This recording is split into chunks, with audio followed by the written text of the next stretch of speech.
একটা কমিশন করা হয়েছিল, আমার ঠিক মনে নেই।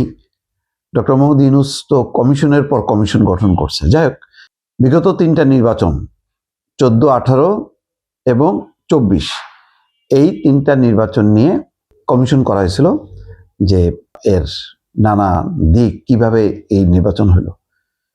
তো কমিশন পূর্ণাঙ্গ প্রতিবেদন আসলে দিতে পারেনি। কারা কিভাবে জড়িত সেটা নেই, কিন্তু একটা অবজারভেশন আছে। সেই অবজারভেশন নতুন কিছু না, সবাই জানে যে এই যে 3টা নির্বাচন একেবারে সরকারের উপর পর্যায়ের একটা কারসাজির নির্বাচন।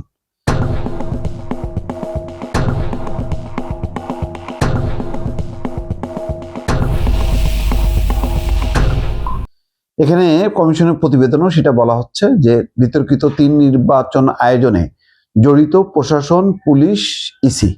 সত্যি তাই, এরকম ধরনের নির্বাচন কমিশন, পুলিশ, প্রশাসন একজোট না হলে এটা চলে না। এবং মূলত আসলে গোয়েন্দা সংস্থা সমস্ত পরিকল্পনা সাজাইছে, এবং গোয়েন্দা সংস্থায় কারা কারা ছিল, কি ছিল, এগুলো ওপেন সিক্রেট। তো কমিশনের উচিত ছিল নামগুলো বিশেষ করে মেনশন করা, কারণ যেই প্রতিবেদনটায় যা বলা হয়েছে সেগুলি অজানা কিছু না। যেমন 14 নির্বাচনের আগে 153 জন জিতে যায়, 149টা আসনের জন্য নাকি 47টা আসনের জন্য সেই নির্বাচন অর্থহীন হয়ে যায়। এগুলি সবই পাতানো। তারপরে 18 নির্বাচন, যখন নাকি দেশ মানে সারা বিশ্বে হইচই হলো যে নির্বাচনের আগেই নির্বাচন হয়ে যায়, হ্যাঁ, মানে বিনা ভোটের, মানে বিনা প্রতিদ্বন্দ্বিতার নির্বাচন যখন হয়ে যায়, তখন এটাকে ঢাকা দেওয়ার জন্য 18 সালের সবার অংশগ্রহণের নির্বাচনের একটা মহড়া চলল।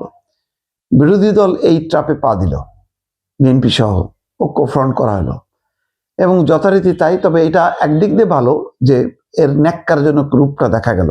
এখানে বলা হচ্ছে যে 80% কেন্দ্রে ব্যালট পেপারে সিল দিয়ে ভোটের বাক্সে ভরা ছিল। নিশ্চিত যে আপনি যাই দেন না কেন, এবং এটা করতে যে হয়েছে কি 80% তো ব্যালট ঢুকাইছে। তারপরে আবার যখন নাকি রিয়েল ভোটের সময়টা হয়েছে, কাউন্টিং এবং কাস্টিং, তখন আরো ভোট পড়ছে। কোনো কোনো কেন্দ্রে দেখা গেল 100 ভাগের বেশি ভোট পড়ছে। এইটা ছিল চরম একটা জালিয়াতিপূর্ণ নির্বাচন, যেটা সবার অংশগ্রহণ ছাড়া বোঝা যেত না। তারপরে বিরোধী দল তো বুঝে গেল এই ফাঁদ, সেই ফাঁদে তারা আর পা দেবে না। তারা দাবি করলো যে নিরপেক্ষ সরকার, তত্ত্বাবধায়ক সরকারের অধীনে নির্বাচন হইতে হবে, এছাড়া নির্বাচন অংশ নেবে না। এবং আওয়ামী লীগ সরকার জানে যে এই তত্ত্বাবধায়ক সরকার দেয়া মানে তাদের পরাজয় নিশ্চিত। তো সেটাও ভালো ছিল এখনকার বর্তমান পরিস্থিতির থেকে। তারা না দিয়ে ওই তাদের নিজের অবস্থানে অনড় থাকলো, হইলো। এটাকে প্রতিদ্বন্দ্বিতা করার জন্য আমিডামি করলো, এবং যথারীতি তাই, লাভ হয়নি। ওই জোড়া তালি দিয়ে আরো কিছু ম্যানুফ্যাকচার করে একটা নির্বাচন দাঁড় করালো। এই পুরো প্রক্রিয়াটার প্রতিটা পদে পদে, প্রতিটা স্তরে স্তরে প্রশাসন, পুলিশ, নির্বাচন কমিশন সবার ছিল একটা পরিকল্পনা। সেই পরিকল্পনা বাস্তবায়ন হয়েছে, কিন্তু তারা এটা বুঝতে পারে নাই বাংলাদেশে এই ধরনের কোনদিন গণ আন্দোলন, গণবিক্ষোভ, গণঅভ্যুত্থান ঘটতে পারে। সেটা না ঘটলে তো ওই সাজানো গোছানো যে পরিকল্পনা সেইভাবেই চলতো দেশ। যাই হোক, সেটার একটা অধ্যায় শেষ হয়েছে। এখন প্রশ্ন হলো যে এই অভিজ্ঞতার আলোকে এই তদন্ত কমিশন আবার নিজেরাও বলছে যে তারা 2008 সালের নির্বাচনটাকেও সন্দেহজনক মনে করে, এবং সেটাকেও তারা তদন্ত আওতায় আনা দাবি জানাচ্ছে, এবং বলছে যে সময়ের কারণে তারা নির্দিষ্টভাবে কারা কিভাবে জড়িত ছিল তাদের নাম উল্লেখ করেনি, কিন্তু এটাই দরকার ছিল।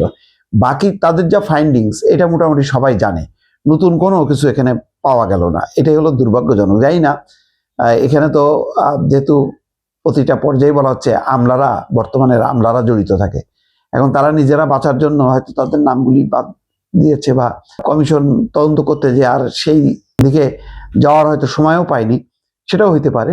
যাক, এটা একটা অসম্পূর্ণ একটা প্রতিবেদন, কিন্তু ফাইন্ডিংস যা, এটার ব্যাপারে কোনো ভুল নেই, এটার সাথে সবাই একমত। আমরা নিজেরাও বহুবার আলোচনা করেছি যে কিভাবে বিনা ভোটের নির্বাচন হয়, কিভাবে দিনের ভোট রাতে হয় 18 সাল, আর আমিডামি নির্বাচন 24। এটা মানে ওপেন সিক্রেট, এই ব্যাপারে আর কোনো সন্দেহ নেই। এখন এই অভিজ্ঞতার আলোকে ভবিষ্যতের নির্বাচনটা কতটা প্রশাসন মানে নিয়ন্ত্রণ মুক্ত একটা অবাধ সুষ্ঠু নিরপেক্ষ হবে, সেটাই হচ্ছে চ্যালেঞ্জ। এখন আমি অতীতের নির্বাচনগুলো ত্রুটিপূর্ণ বলে রিপোর্ট দিলাম, কিন্তু সামনের নির্বাচনটা ত্রুটিমুক্ত করতে পারলাম না, তাতে কিন্তু কোনো ক্রেডিট নেই, বরং সরকারের জন্য এটা বড় বদনামের ব্যাপার হয়ে যাওয়া। দর্শক ভালো থাকবেন, আল্লাহ হাফিজ।